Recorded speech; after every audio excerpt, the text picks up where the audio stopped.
네, 올 상반기 글로벌 주요국 증시의 랠리를 이끌었던 인공지능 바람이 국내 코스피, 코스닥 시장의 흐름까지도 주도했었는데요.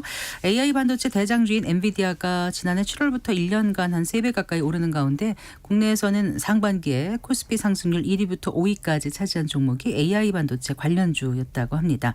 자, 이 흐름이 하반기에도 이어질지 궁금한데요. 성기영의 경제쇼에서 이번 주 마련한 반도체 특집 마지막 시간인 오늘은 투자자 입장에서 반도체 시장 어떻게 봐야 할지 좀 자세히 짚어보겠습니다. 바로 써먹는 최강의 반도체 투자의 저자죠. 이형수 HSL 파트너스 대표 스튜디오에 모셨습니다. 반갑습니다. 네, 안녕하십니까. 안녕하세요. 하반기에도 AI 반도체주의 상승세가 이어질지 많은 분들이 궁금해하세요. 일단 그 상반기에 소외된 대형주라고 해야 될까요? 이제 삼성전자, 향방에 대해서 우선 좀 여쭤보려고요. 일단 2분기 실적은 아주 깜짝 실적이 나왔지 않습니까? 네, 어떻게 보셨어요? 네, 이제 뭐 삼성전자는 내년 상반기까지는 저는 이제 실적이 네. 분기별로 계속해서 상승할 수밖에 없는 상황에 와 있다고 생각합니다. 네. 네, 근데 이제 다만 이 그동안의 반도체 상승 사이클 자체가 작년 초부터 이렇게 계속해서 상승했거든요. 네.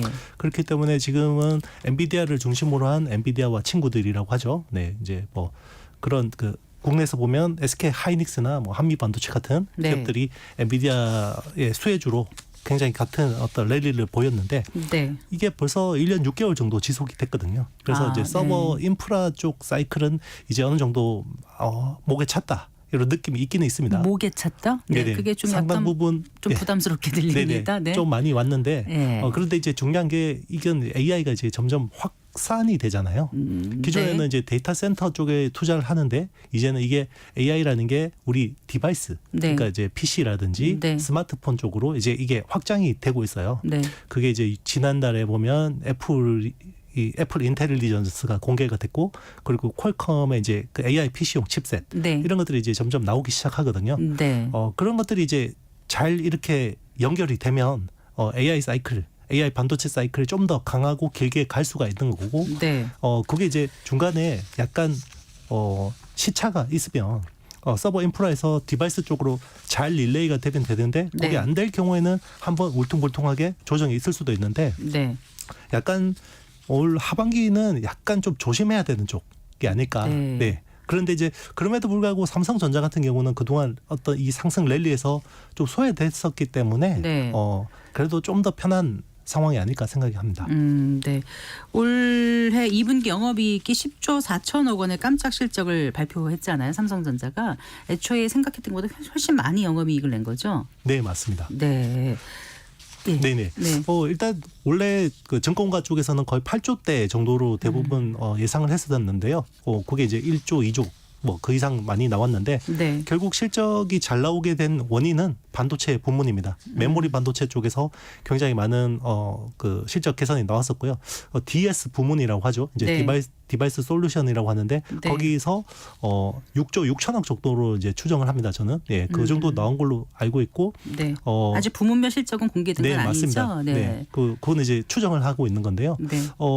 그 6조 6천억 중에서 메모리 반도체가 한 7조 정도 나온 걸로 파악이 됩니다. 네. 7조가 나왔는데 그러면 왜 전체가 6조 6천억이냐? 시스템 반도체라고 하는 시스템 LSI 그리고 네. 파운드리 쪽에서 한 5천억 정도 적자가 난 것 같습니다. 네. 그렇군요. 일단 이제 그 2분기 그 어닝 서프라이즈 그 실적을 기점으로 이제 하반기에 삼성전자의 그 고대역폭 메모리라고 하지 않습니까? HBM. 네네. 이게 이제 엔비디아의 퀄 테스트를 통과할 수 있지 않을까 또 시장에서 기대를 많이 하고는 있거든요. 그리고 이제 삼성전자 같은 경우는 파운드리 등 뭐 다각도로 지금 사업을 확장하고 있다고 해서 하반기에 말씀하셨지만 계속 기대를 해도 좋을지 아까 좀 약간 좀 조심해야 된다는 또 표현도 하셔가지고요. 네. 네네. 일단 지금 원래 당초 계획은 엔비디아에 납품하는 HBM3E라고 합니다. 네. 이게 5세대 버전 제품인데요. 네, 그게 원래는 8월에 퀄 테스트를 받고 이제 납품이 되는 걸로 예상을 했었어요. 네. 그런데 이제 그 일정은 아마 지연이 될 수밖에 없을 것 8월은 같습니다. 코앞에 와 있는데요. 네, 맞습니다. 왜냐하면 그만큼 개발이 지금 어려운 상황이고요. 그래서 아마 연내에는 어떤 그 승인이 나지 않을까라고 기대를 하고 있고요. 네. 그런데 이제 그게 잘 안 되더라도 충분히 주가는 충분히 상승 어떤 에너지가 있다고 볼 수 있는 게 네. 지금 그 우리 전통 메모리 있잖아요. 네. 우리 그 PC나 이제 그 일반 스마트폰에 들어가는 그런 쪽 전통 메모리. 그러니까 요즘에는 레거시 레거시라고 메모리라고 하더라고요. 맞습니다. 네. 레거시 쪽이 좋습니다. 아. 그리고 이제 그런 쪽에서 가장 수혜를 보는 게 삼성전자거든요. 네. 네, 그래서 뭐 지금 주가 레벨에서는 좀 더 저는 업사이드가 있지 않을까 생각합니다. 네. 네, 거기서 플러스 알파가 이제 HBM 승인 퀄이 나오면 네. 이제 기대감이 좀 더 높아질 수 있기 때문에 전 고점을 충분히 뚫고 10만 전자를 좀 우리 기대할 수 있지 않을까 생각합니다. 네, 오늘 삼성전자는 한 3,200원 빠졌네요. 84,400원에 이제 종가 나왔는데요. 그 삼성전자가 파운드리에 투자한 지는 꽤 오래됐나요? 어느 정도 된 거죠? 네, 뭐 파운드리 사업을 시작한 지는 한 15년 정도 네. 됐습니다. 이제 네. 됐는데 원래는 처음부터 굉장히 어떻게 보면 순항을 했었어요. 원래는 애플의 그 두뇌 칩인 이제 A 바이오닉 칩을 파운드리 수주를 100% 담당을 했었습니다. 네. 애플이 초창기에는 이제 반도체 설계 기술이 없다 보니까 네. 삼성전자가 굉장히 많이 도와주고 네. 파운드리도 삼성전자가 100% 담당하는 굉장히 좋은 이 구조였는데 애플 입장에서는 삼성이 이제 경쟁 제품인 아이폰의 경쟁 제품인 갤럭시 S를 네. 내놓고 그리고 갤럭시 S의 두뇌 칩 역할을 하는 엑시노스라는 칩을 네. 내놓다 보니까 혹시나 우리가 주는 설계 도면이 저쪽으로 넘어갈 수 있지 않냐 이런 걱정이 되기 시작했어요. 아. 네. 그러면서 이제 대만의 TSMC를 네. 끌고 와서 이제 경쟁을 시키기 시작했죠. 그렇군요. 네. 근데 지금 이제 그 세계 1위는 지금 그 TSMC라고 봐야 되잖아요. 근데 네, 이게 맞습니다. 점유율에서는 꽤 좀 차이가 나지 않습니까? 삼성전자가 어때요? 몇 년 전에 이제 이재용 회장이 2030년까지 네. 시스템 반도체 1등을 달성하겠다라고 이제 그 장기 계획을 발표를 했잖아요. 그때 당시에 파운드리 시장 점유율을 보면 네. TSMC가 한 53%, 네. 그 정도 점유율이었고요. 네. 삼성전자가 한 18%, 네. 19% 정도 했었습니다. 그런데 지금 한 5년이 지났잖아요. 지금 보면 TSMC가 61% 네. 정도 되고요. 예. 삼성의 점유율은 한 11%대로 오히려 더. 왜 격차가 이렇게 벌어졌을까요? 그게 이제 지금은 제일 중요한 아이템이 네. 그 AI 가속기라고 하는 AI 반도체가 제일 중요한데요. 네. AI 반도체 같은 경우는 굉장히 선단 공정이 필요하고요. 그리고 그 모바일 시대 때의 칩하고 다르게 어드밴스드 패키징이라고 하는 굉장히 고급 후공정 기술이 필요합니다. 네. 네. 네. 그런데 그쪽을 TSMC가 거의 독점을 하고 있습니다. 네. 네. 그래서 그런 지금 AI 반도체 수혜에서 삼성 파운드리가 완전히 철저하게 소외돼 있기 때문에 점유율 네. 격차가 더 벌어진 겁니다. 네, TSMC 같은 경우는 2분기 실적 발표 후 아시아 기업 최초로 미국 증시에서 시총 1조 달러를 찍기도 했었죠. 네네 맞습니다. 네, 무서운 속도로 지금 성장하고 있는데요. 기업 가치가 이렇게 그러면 삼성전자하고 한 2.5배 정도 수준 차이가 나는 건가요? 시총으로 비교를 해보면요. 어떨까요? 네 맞습니다. 그 정도 지금 차이 난다고 볼 수 있고요. 네. 삼성이 한 500조 대 우리나라 돈으로 그 정도 되고요. 네. 지금 TSMC가 1조 달러를 찍고 이제 조금 조정을 받았기 때문에 네. 뭐 지금 거의 그 정도 2배에서 2배 2.3배? 2.2배? 네, 그 정도 될 것 같습니다. 네. 네, 그래요. 그 이제 그 TSMC는 AI 반도체 열풍으로 그 몸값이 더 올라갔는데 지금 분위기로 봐서는 앞으로 더 지위가 공고해질 거라는 그런 분석이 훨씬 더 많은 것 같습니다. 맞죠, 대표님? 네, 맞습니다. 네. 이게 이제 삼성 파운드리 특히나 삼성 입장에서는 기술 격차를 좀 좁히려고 굉장히 많은 노력들을 했는데요. 네. 오히려 그게 반대로 가버렸습니다. 네, 기술 격차가 오히려 더 벌어져 버렸고요. 그래서 지금 오히려 TSMC 입장에서는 마음 놓고 파운드리 가격을 인상하고 있는 상황입니다. 네. 최근에도 지금 계속해서 파운드리 가격, 특히나 5나노 미만의 선단 공정은 마음껏 가격을 인상하고 있고요. 네. 가격을 인상하면 수익을 많이 내겠죠. 네. 그럼 수익이 많이 쌓이면 이걸 또 다음 세대 선단 공정에 재투자할 수 있는 선순환 고리가 됩니다. 네. 네, 그런데 이제 삼성 같은 경우는 파운드리 사업에서 계속해서 적자를 내면서 따라가야 되는 상황이거든요. 그러면 디램이나 낸드 플래시에서 많은 돈을 벌어서 네. 시스템 반도체 파운드리 쪽으로 투자를 해야 되는. 네. 아직까지는 그런 선순환 구조가 안 되는 거죠. 그래서 인공지능 시대의 진정한 승자는 엔비디아가 아니라 TSMC다 이런 얘기가 나올 정도인 게 아까 말씀하신 이제 그 AI 가속기 개발 자체 개발에 나선 그 빅테크들이 많아지고 있지 않습니까? 그게 이제 엔비디아의 그 큰 위협이 되는데 사실 반도체 수탁업 생산업체인 파운드리 업체인 TSMC에서는 정말 계속해서 새로운 일감이 생기는 거니까 앞으로 이 질주에 정말 가속이 붙는 게 아닌가 이런 생각이 들어요. 네, 맞습니다. 이게 TSMC가 워낙 잘하지만 네. 그래도 TSMC가 지금 주문이 몰리는데 그런 것들을 다 감당을 못 하고 있거든요. 아, 그래서 대기 네. 순번이 굉장히 긴 거죠. 네, 네. 그러니까 맛집을 찾아갔는데 2시간 기다리셔야 됩니다라고 해서 이제 대기 순번표가 너무 기니까 옆으로 그러면 좀 옆집에 있는 이제 삼성 파운드리나 인텔 같은 네. 이런 쪽에 이제 좀 더 낙수 효과가 있지 않을까라고 생각을 했는데 네. 그게 완전히 예상이 깨졌습니다. 아, 오히려 그럼 네. TSMC와 견줄 만한 글로벌 어떤 경쟁 업체라면은 이렇게 손꼽을 만한 게 없다는 지금 말씀이신가요? 일단 이제 그 3나노, 4나노 수준의 어떤 첨단 공정을 할 수 있는 회사는 네. TSMC를 제외하면 삼성 파운드리와 그리고 인텔 정도밖에 없는데요. 인텔은 근데 사실 검증된 게 없습니다. 그런데 삼성 파운드리는 3나노, 4나노까지는 양산을 해본 경험은 있기는 있거든요. 네, 네. 그런데 이제 여기서 이제 성능이나 네. 어떤 우리 생산 수율이라고 하죠. 만약에 100개를 투입해서 거기서 양품이 몇 개 나오냐. 네, 네. 네, 그 수율에서 사실 TSMC하고 계속해서 격차가 벌어지고 있습니다. 네. 인텔은 검증된 게 없다는 게 무슨 말씀이셨어요? 인텔은 원래 그 IDM이라고 해서 종합 반도체 회사입니다. 네. 그러니까 자기네들이 설계를 하고 자기네들이 생산을 해봤기 때문에 네. 자사 칩은 만들어봤는데 네. 외부 고객이 그 팹리스 회사가 네. 설계도를 주면 만들어주는 걸. 네, 그 경험은 없습니다. 아, 아직까지. 그래요? 네, 그런 첨단 공정의 경험은 없기 때문에 네. 네, 조금 약간 의문이 있죠. 예. 그런데 이제 일각에서는 지금 AI 반도체 흐름이 조금씩 변하고 있다 이런 주장이 나오더라고요. 그 미국 그 월가의 시장 분석 업체인 뉴스트리트 리서치인가요? 여기서 그 엔비디아 주식 투자 의견에 대해서 이렇게 중립으로 이제 판단을 하고 있고 또 이제 너무 많이 오른 대형주에서 최첨단 밸류체인 쪽으로 좀 관심을 옮겨야 되는 거 아닌가 이런 뉘앙스로 얘기를 한 것 같은데 이거는 결국 엔비디아의 상승세에 어쨌든 간에 좀 제동이 걸릴 수도 있다 이렇게 받아들여야 될까요? 어떻게 보십니까? 저도 약간 좀 비슷하게 보는 뷰인데요. 네. 그런데 이제 엔비디아 성장성이 떨어진다라기보다는요. 네. 주식 시장이라는 거는 결국 미래를 선반영해서 주가를 만들잖아요. 네. 그런데 엔비디아의 지난 실적과 지지난 분기 실적을 보면요. 네. 매출 성장률이나 성장세가 너무 높아요. 그러니까 주가라는 거는 결국 매출 성장률을 보는 거거든요. 그러니까 네. 성장은 당연히 하는 겁니다. 그런데 성장률이 전전 분기가 265%였고요. 네. 그리고 이 1분기 매출 성장률이 262%였습니다. 네. 근데 요 다음 분기에 나오는 매출 성장률이 과연 그 정도의 성장세를 보일 수 있을까? 여기서 이제 의문이 있는 거거든요. 그런데 이제 뭐 그래도 어쨌든 실적이 발표되기까지는 한두 달의 시간이 남아 있기 때문에 네. 그 사이에는 그렇게 크게 뭐 어떻게 조정받는 뭐 그런 상황은 안 올 것 같습니다. 네. 그 지금 엔비디아 가격이 어디까지 온 거죠? 제가 가격까지는 못 봤는데. 네. 네.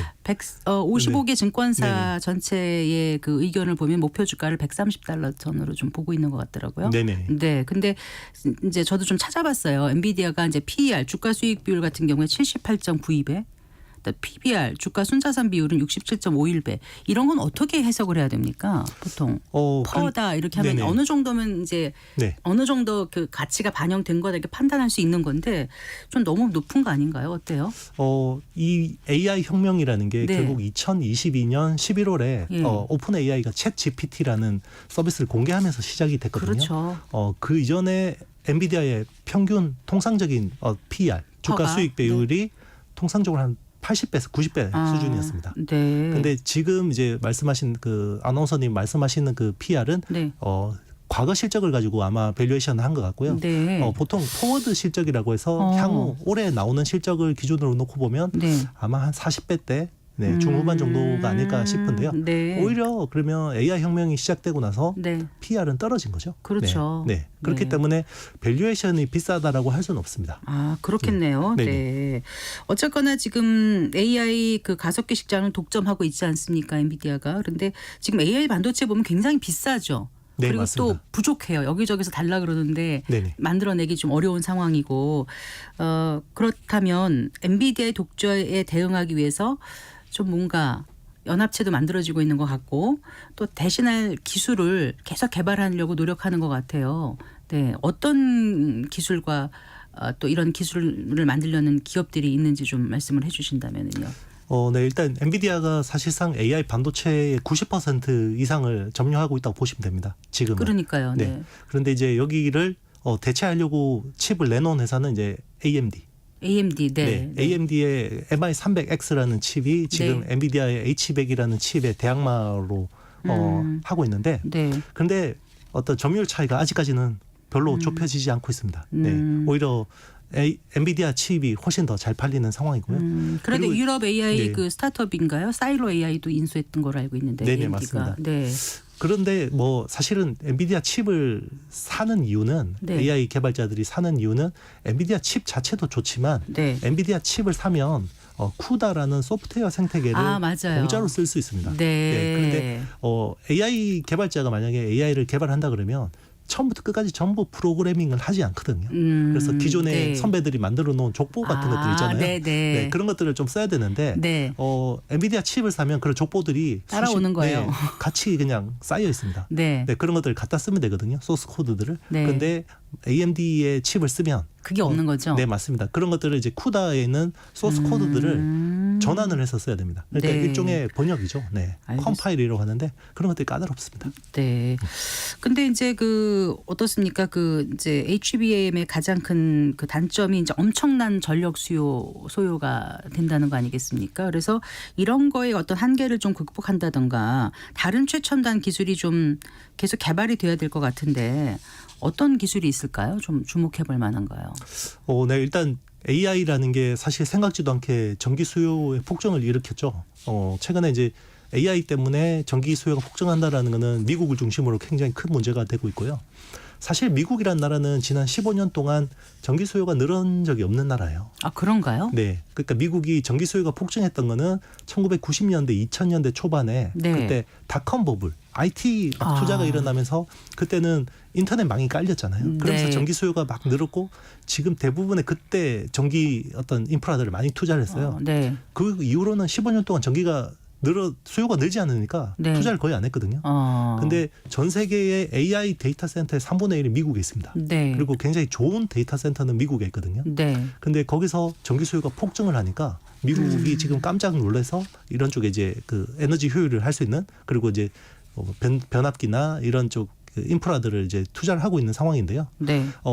그러면 이제 데이터 센터에서 전기를 제일 많이 먹을 거 아니에요? 네. 그런데 이제 데이터 센터를 좀 뜯어보면 전기 수요를 뜯어보면 우리가 이제 그 데이터 센터에는 서버라는 굉장히 많은 컴퓨터들을 이렇게 아파트처럼 쌓아놓고 쓰고 있는데 거기서 연산을 담당하는 전기 수요는 한 40%밖에 안 됩니다. 네. 그러면요. 네. 나머지는 나머지 60%. 네. 그 중에서 40%가 어디서 나오냐면 에어컨 트는 데 나옵니다. 그 기기를 식히는 거? 네, 맞습니다. 과열된 거를. 네, 네. 반도체라는 거는 사실 20도에서 25도의 온도에서 제일 잘 작동하거든요. 네, 네. 그래서 데이터 센터를 가면 네. 굉장히 서늘합니다. 냉각기 뭐 네, 이런 맞습니다. 거죠. 네. 그래서 그걸 이제 공냉식이라고 해요. 에어컨처럼 이렇게 막 틀어놓고 그게 전기를 너무 많이 먹어요. 네. 그래서 최근에는 어떤 이슈들이 나오냐면 공냉식 대신에 네. 물을 그 액체를 가지고 열을 낮추는 그거를 리퀴드 쿨링이라고 하거든요. 네, 그래서 이제 액체 냉각 기술들을 많이 쓰고 있고요. 네. 그런 것들을 이제 반도체 칩 바로 위에다가 알루미늄 관 같은 걸 설치를 해서 물을 흘리는 거예요. 그래서 식혀주는군요. 네, 맞습니다. 그러면 네. 이제 그게 전기 소모를 굉장히 많이 줄여줄 수 있고요. 네. 거기에서 더 나아가서 요즘에는 아예 그 비전도성 액체에다가 네. 약간 기름 같아요. 그 비전도성 액체에다가 서버를 그냥 폭 담가버립니다. 비전도성 액체에다가. 네네, 맞습니다. 네. 전기가 통하면 안 되잖아요. 네, 물처럼. 그렇죠. 그러니까 그러니까 비전도성 액체에다가 서버를 폭 담그면 그게 이머전 쿨링이라고 하는데요. 네. 액침 냉각이라고 합니다. 네, 그런 기술들이 지금 AI 데이터 센터 쪽에서 전기 소모를 줄이기 위해서 많은 노력들을 하고 있습니다. 관련된 시장이 참 무궁무진하다는 생각이 지금 그렇죠. 들었어요. 말씀하시는 거 들어보니까. 근데 어떻습니까? 지금 이제 반도체 슈퍼 사이클 그 전에 있었다가 또 너무 많이 경쟁해서 많이 만들어내서 또 재고가 있어서 한참 또 골칫거리였는데 앞으로 이렇게 경쟁적으로 만들다 보면 다시 또 과잉 사태가 일어나지 않을까 이런 그 우려도 좀 없진 않은 것 같아요. 네, 맞습니다. 항상 반도체 사이클은 공급 부족이 엄청난 시세를 만들고요. 네. 그리고 그 시세의 끝은 공급 과잉으로 끝나는 끝나더라고요. 거죠. 네, 맞습니다. 그런데 아직까지는 공급 과잉을 걱정할 상황은 아닙니다. 네. 왜냐하면 수요가 너무 많은데 지금 공급 못 따라가지고 있는 상황이고요. 네. 그게 이제 제일 먼저 확인할 수 있는 거는 엔비디아의 칩 수요 그리고 TSMC의 가동률. 네. 사실 지금 우리는 반도체 슈퍼 사이클이라고 하지만 이게 철저하게 AI 중심으로 수요가 좋은 거고요. 네. 우리 이제 레거시 D램 쪽은 네. 계속해서 지금 감산을 하면서 네. 가격을 끌어올리고 있는 상황이거든요. 네. 그러니까 아직까지는 삼성이나 SK 하이닉스의 그 레거시 팹이 네. 100% 가동이 되고 있다고 보시면 안 됩니다. 네. 알겠습니다. 그 반도체 관련주라든가 관련 상품에 이제 관심 있으신 분들은 계신데 과연 어느 때 내가 투자를 해야 되는 건지 이미 너무 많이 왔고 아까 방송 첫머리에 벌써 이미 약간 목까지 와 있다라는 표현을 하셨나요? 좀 목에 찼다라는 표현을 하셨고 약간 좀 신중해야 된다는 표현도 하셨는데 언제 들어가야 좋은지 그리고 어떤 포인트를 보고 이제 투자를 했다가 이 정도에서 이제 수익을 거두고 나와야 되는지 이런 걸 좀 궁금해하실 것 같아서 제가 대신 여쭙습니다. 네. 네, 이제 반도체라는 건 사실 그 원자재 사이클하고 좀 비슷합니다. 그래서 네. 보통 시클리컬이라고 하거든요. 그래서 원유 같은 원자재하고 굉장히 비슷한 사이클을 그리는데 네. 반도체는 보통 올림픽 주기하고 비슷해요. 그래서 4년을 4년에? 네, 맞습니다. 오. 4년을 중심으로 상승 사이클이 2년에서 2년 6개월 정도 지속이 되고요. 오. 그리고 하락 사이클이 보통 1년에서 1년에서 1년 1년 6개월. 반. 네, 네. 맞습니다. 그게 보통 사이클인데 우리 그런 반도체 사이클이 주가로 보면 네. 작년 초부터 상승했고요. 네. 실제로 맞아요. 예, 업황은 작년 4분기부터 돌았습니다. 네. 그러면 주가가 보통 9개월 선행한다고 보시면 되죠. 네. 예. 그러면 지금 벌써 1년 6개월 됐고 네. 예, 짧으면 이제 6개월 정도 사이클이 아. 남았고 길면 한 9개월 정도 사이클이 남았다고 볼 수 있어요. 네. 그런데 이제 사이클에 보통 그 막바지에 와 있는 거죠. 지금은 어느 정도. 그러면 이제 지금은 기존에 보유하신 분들은 이제 조금씩 이제 비중을 줄여 나가는 것도 좋고요. 네. 현금 비중을 확보하는 것도 좋고 그리고 이제 만약에 지금 반도체 그 주식이 없으신 분들은 네. 이번 조정을 통해서 네. 이제 조금 담아놓는. 네, 조금 담아놓는 것도 좋고요. 그런데 이제까지 네. 반도체 슈퍼 사이클하고 네. 지금하고는 좀 패러다임이 바뀌었기 때문에 AI로 바뀌었기 때문에 똑같은 그 어떤 올림픽 사이클처럼 네네. 갈까? 이게 또 갑자기 의문이 드네요. 맞습니다. 굉장히 좋은 질문이세요. 예, 실제로 이번 사이클은 과거 전통 사이클하고 굉장히 다른 양태를 그래서요. 보이거든요. 네. 네, 그래서 이번 사이클에는 철저하게 오르는 종목만 올랐고 네. 그 전통적으로 그냥 오르던 종목들은 거의 시세가 안 나는 경우도 많았었거든요. 네. 네, 그럼에도 불구하고 우리 또 과거의 어떤 경험들을 무시는 할 수 없잖아요. 네. 그런 것들을 감안하고 시장에 대응하는 게 좋을 것 같고 그리고 올 하반기에는 굉장히 정치 이벤트들이 많아요. 맞아요. 네. 요즘에는 반도체는 사실 정치하고 때려야 뗄 수가 없습니다. 맞습니다. 그래서 미국 대선이 11월에 있기 때문에 네. 아마 올 하반기 적어도 10월까지는 미국 테크주들이 좀 더 편안하게 접근할 수 있는 또 관점으로 보고 있고요. 네. 국내 어떤 테크 주식들은 이제 조금씩 조심하면서 현금 비중 가지고 가면서 좀 빠질 때는 오늘 같이 많이 빠질 때는 조금씩 이제 네. 담고 그리고 좀 다시 상승이 날 때는 좀 더 덜어내서 현금 비중 확보하는 이런 전략들이 중요할 것 오래된 같습니다. 그 증시 격언이 떠올라요. 말씀 들어보니까 그 무릎에 사서 어깨에 팔아라. 네네. 네. 이번 한 주간 저희 프로그램에서 이제 반도체 특집을 방송을 했거든요. 이제 오늘 결산하는 마지막 시간이에요. 다시 온 반도체 호황. 이제 국가적으로는 이 기회를 정말 놓치면 안 되겠다 이런 절박한 생각을 좀 하게 됐고 또 개인들 차원에서도 패러다임 전환기를 맞고 있는 이 반도체 시장에서 새로운 투자의 기회를 잡을 수 있다 이런 어떤 기대도 하게 되는데 끝으로 한 말씀만 더 여쭤볼게요. 어떤 거 조심하면 좋을까요? 네. 네. 일단 하반기 정치 이벤트들 굉장히 조심해야 되고요. 네. 그리고 이제 지금 어쨌든 미국 대선이라는 변수가 굉장히 중요해요. 사실 요즘에 테크 AI 혁명은 사실 미국 빅테크를 중심으로 일어나는 이번 사이클이거든요. 네. 근데 어쨌든 지금 조 바이든 대통령이 되든 트럼프가 되든 둘 다 재선 대통령이거든요. 그래서 네. 이 대선의 윤곽이 나타난 이후부터는 미국 시장이든 국내 시장이든 조정이 저는 일어날 가능성이 있다고 생각합니다. 네. 그렇기 때문에 그런 시장을 좀 잘 넘어서면요. 네. 올 하반기를 내년을 위한 준비로 좀 활용한다 그러면 충분히 좋은 수익을 낼 수 있을 거라고 생각합니다. 알겠습니다. 말씀 잘 들었습니다. 고맙습니다. 네, 감사합니다. 이형수 HSL 파트너스 대표와 함께했습니다.